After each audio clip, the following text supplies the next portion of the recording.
أحيانا حياتنا تتغير تماما بقرار بناخده وبلحظة واحدة. نركض ورا هدف ما لنا متأكدين إذا هو القرار الصح أو لا، بس كل اللي بنعرفه إنه هو شي بدنا نحققه. نبدأ نسعى ونجتهد بدون ما نعرف نهاية الطريق، بس كل اللي بعرفه أنا كل ما كان الهدف أبعد كل ما زادت حلاوة طعم الوصول عليه. بهالحلقة بدي أحكي عن كيفية اتخاذ قرار نجاح بريطانيا، ومن المستحيل يكون هون لولا مساعدة الأهل ماديا ومعنويا. ملاحظة صغيرة عن الوالد، الله يحفظ لنا أهالينا وأهاليكم، إجا من خلفية وطفولة فقيرة وبنى نفسه بنفسه، ولكن ما عمره كان من النوع اللي بده يشتري سيارة أجدد سيارة ولا أكبر بيت.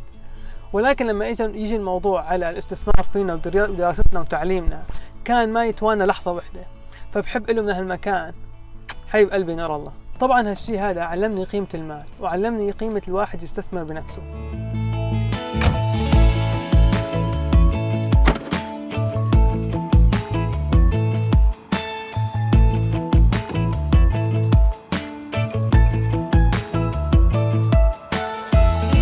رح أحكي اليوم عن كيف مسحة صغيرة غيرت مجرى حياتي.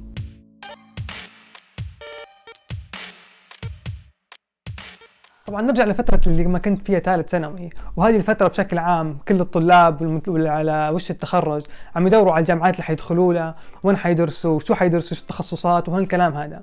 أنا أوريدي كنت مخطط إني أدرس هندسة مدنية، يعني كان الموضوع ببالي، ليش بالضبط الله أعلم، بس كنت حاطط ببالي إني أدرس هندسة مدنية.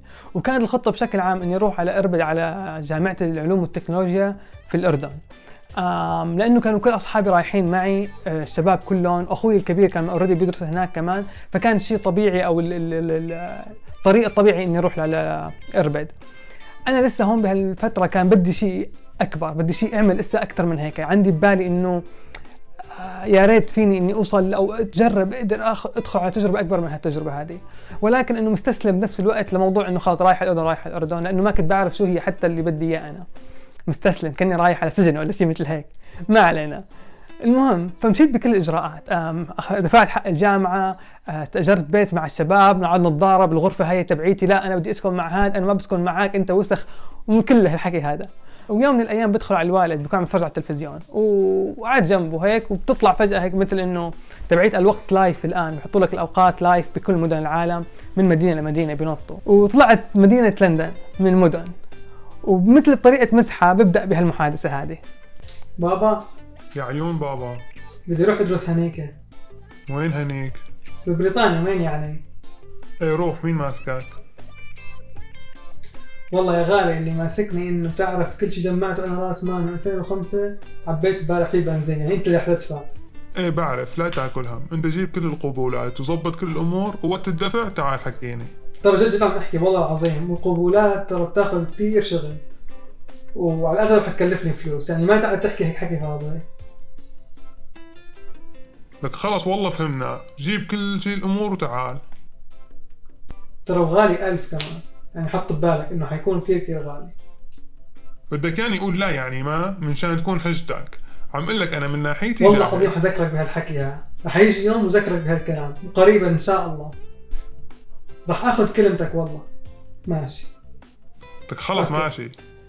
انا لهون لسه ببالي الموضوع مخيلة لا اكثر، ولكن بنفس الوقت قلت بدي اعمل اللي علي.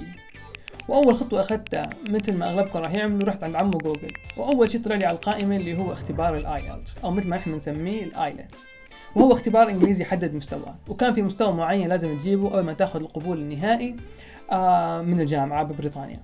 انا بهديك الفتره كانت لغتي ما أنا صفر، ولكن بنفس الوقت ما أنا كافي اني اجيب اللغه او الليفل المطلوب مني مشان اخذ القبول النهائي. وبعد ما شيكت على كل الشروط مشان دخول الجامعة، عرفت انه اللغة هو اللي حيكون اكبر تحدي إلي مشان اقدر اجيبه بالفترة المطلوبة. وبدأت بدراسة اللغة، حرفيا تمحورت حياتي عن كيف فيني اجيب الدرجة المطلوبة خلال فترة 3 شهور فقط. لما اقول محورت حياتي يعني انا بحصة الرياضيات عم اكتب قطعة، بالسيارة عم اسمع شريط بالانجليش، بالبيت عم اقرأ جريدة انجليزية، عم اكتب، عم سجل ملاحظات طول الوقت. وبعد فترة لقيت مدرس بريطاني بيشتغل كان بتصحيح اختبارات الايلتس نفسها، وعرضت لبابا على الفكرة، قلت له بابا على الفكرة ودعمني وقال لي خلاص روح ما عندك مشكلة، انه حتى لو ما مشي حال بريطانيا او شيء اللغة ما بتضر، بالعكس دائما حتكون منفعة لك. فحكيت المدرس هذا وبدأت اشتغل معه، وفعلا ساعدني كتير كتير كتير. وهون بدأ الموضوع يصير جدي اكثر واكثر. بديت اقدم على الجامعه وقدمت عن طريق مكتب، وصار معي قصه طويله عريضه راح اذكرها ان شاء الله بالفيديو القادم. ما علينا، قدمت، حجزت سكن، قدمت على الجامعه وجبت القبول المشروط، والشرط هو اني اجيب درجه معينه باللغه الانجليزيه. ووصلت لنقطه اللي فيها ما في تراجع خلاص.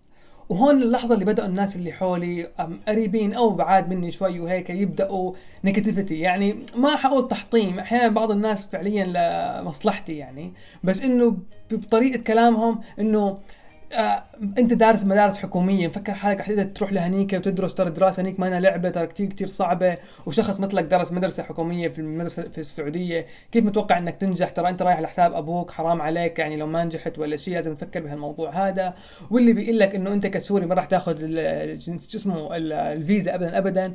وطبعا كان معهم حق من هالناحيه الى حد ما، مو انه مستحيل، ولكن بحكم اني كنت سوري ما زلت سوري، بحكم اني سوري بهذيك الفتره، وكانت اول بدايه مشاكل في سوريا، احتمالات اني فعليا انقبل الفيزا اني اروح على بريطانيا كانت ما أنا لصالحي، اقل ما فيني اقول. بس كملت بالموضوع لانه بيني وبين نفسي كان بدي بالمستقبل حتى لو ما مشي الحال ما اطلع لورا واندم اني ما عملت كل شيء فيني اعمله. واختبرت الايلتس وانتظرت والله لا يوفقون، شو بيتاخروا بالنتيجه. وانتم متخيلين معي انا مستني نتيجه، لو ما جبت الدرجه المطلوبه باي باي بريطانيا، لانه ما عندي وقت كافي اني اختبر مره ثانيه نفس الاختبار قبل بدايه السنه الدراسيه. واجا اليوم الموعود وطلعت النتيجه، وكنت جايب درجه اعلى من الدرجه المطلوبه مني حتى. طبعا والله قد ما لكم فرحت ما فيني اوصف شعوري، كان فرحي اكبر من فرحي حتى يوم تخرجي من الجامعه، لانه كان هيك اكبر اول تحدي كبير بحياتي، بفتره صغيره، جهد كبير، وعندي محاوله واحده فقط لا غير. ومن هالنقطة رحت على المقابلة في السفارة البريطانية للحصول على الفيزا. طبعا معلومة صغيرة، لازم تكون حاجز طيارتك قبل ما تروح على السفارة نفسها، واحدة من الشروط انك تكون حاجز طيارة. وكان موعد طيارتي بالضبط بعد 1.5 شهر من موعد المقابلة. خلصت المقابلة وما بقي علي غير الانتظار. وبذكركم مثل ما قلت قبل بالفيديو، كسوري كان لازم اني احضر نفسي انه حنرفض، وكانت معركة بيني وبين نفسي انه عم اقنع حالي انه ما انا مشكلة حتى لو ما زبطت it's not the end of the world ولا من الحكي هذا، لكن بنفس الوقت بعرف حالي يعني ما فيني كذب على نفسي، راح اتحطم 100%. انا دفعت رسوم زيادة مشان الاجراءات السريعة للفيزا، والمفروض يردوا علي خلال اسبوعين. مرت الايام واجا اليوم الموعود، وراح واجا غيره، ومرت فترة طويلة ولسه ما ردوا علي ولا اعطوني اي خبر، لحد تقريبا فقدت الامل، وصار بس بدي يرجع لي جوازي، لأنه حتى سفرة الأردن قربت كثير. وحرفيا يومين قبل موعد سفري على بريطانيا يجيني هديك الرسالة إنه روح استلم جوازك، جاهز للاستلام. ما بيكتبوا لك فيها إنه انقبلت، إنه رفضت، ولا شيء. طبعا بهاللحظة الخوف فوق ما تتخيلوا. ما قلت خبرت أهلي، ما قلت لحدا، اتصلت على واحد من أعز أصحابي أخذته معي، لأنه حرفيا كنت محتاج حدا يكون موجود معي بهذيك اللحظة سواء انقبلت أو رفضت. عم ارجف قسما بالله، عم افتح هالملف وفي رجفة انه هذا الملف جواته حيحدد كل شيء. ولله الحمد بفتحه بلاقي هي الصفحة تبعيت انه انقبلت. كان شعور والله لا يوصف، ولله الحمد. طبعا رجعت عند اهلي على طول، احتفال وحفلة والشعب مبروك وشو بدي اقول لك، كأني وصلت القمر مو بريطانيا.